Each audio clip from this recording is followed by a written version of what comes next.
सोचो अगर एटम एक मुलायम सा प्लम केक होता तो फिर इलेक्ट्रॉन्स कहां रहते। आज समझते हैं थॉमसन का एटॉमिक मॉडल।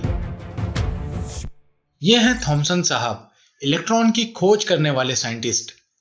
इन्होंने कहा था कि एटम एक पॉजिटिव चार्ज वाला गोला है जिसके अंदर इलेक्ट्रॉन्स चिपके हुए हैं, बिल्कुल प्लम केक में किशमिश के जैसे।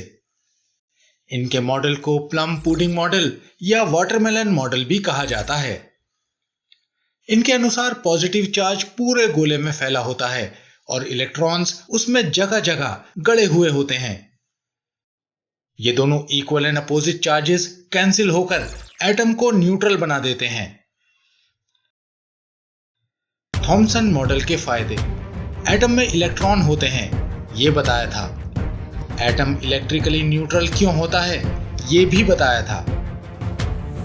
थॉमसन मॉडल की कमी, इन्होंने न्यूक्लियस का आइडिया नहीं दिया। बाद में रदरफर्ड ने स्कैटरिंग एक्सपेरिमेंट परफॉर्म किया जिसमें उन्होंने पॉजिटिव चार्ज वाले अल्फा पार्टिकल्स एटम पर शूट किए।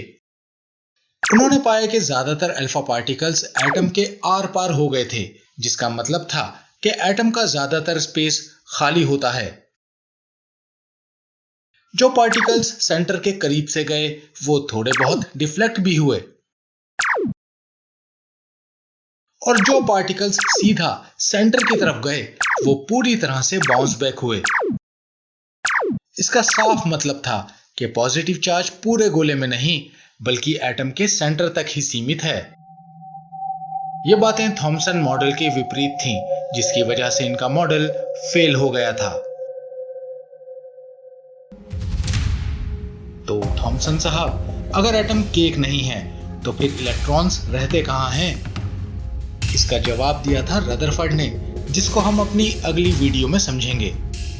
अगर वीडियो पसंद आई हो तो प्लीज लाइक एंड शेयर करें। Thank you so much.